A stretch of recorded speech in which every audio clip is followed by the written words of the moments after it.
Jadi ini surat yang disampaikan.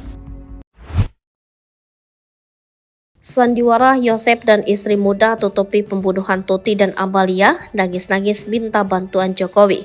Beginilah sandiwara Yosep dan istri mudanya Mimin Mintarsi tersangka pelaku pembunuhan Ibu Tuti Suhartini dan anaknya Amalia Mustika Ratu di Subang, Jawa Barat.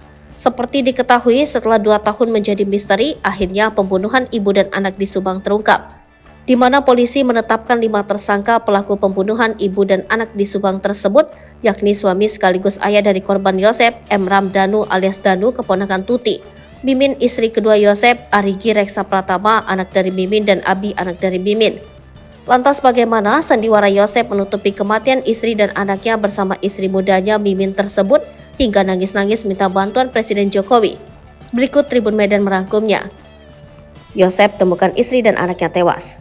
Pada saat itu, Yosep yang menemukan istri dan anaknya ditemukan dalam keadaan bersimbah darah di bagasi mobil Alphard. Yosep mengatakan ada banyak bercak darah pada mobil tersebut. Yosep minta kasus pembunuhan istri dan anaknya jangan redup.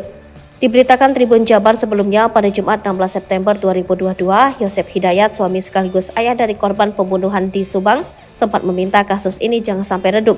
Pada saat itu, kasus pembunuhan ibu dan anak ini belum menemukan tersangka. Namun kini tersangka kasus pembunuhan di Subang terungkap, salah satunya adalah Yosep sendiri. Ditetapkan menjadi tersangka, pengakuan-pengakuan terdahulu Yosep menjadi sorotan publik. Pada saat itu, Yosep meminta menuntaskan kasus kematian dari 2 anggota keluarganya tersebut. Bahkan pada saat itu, Yosep sudah menyurati Presiden Jokowi terkait kasus tewas istri dan anaknya tersebut. Kirim surat untuk Presiden.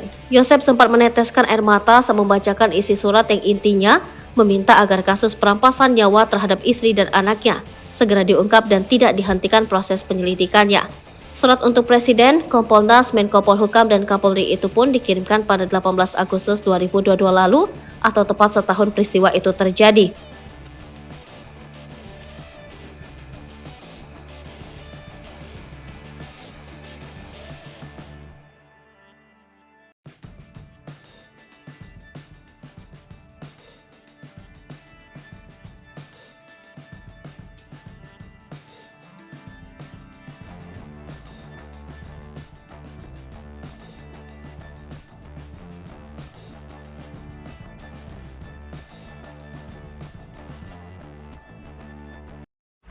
Download Tribun X sekarang, menghadirkan lokal menjadi Indonesia.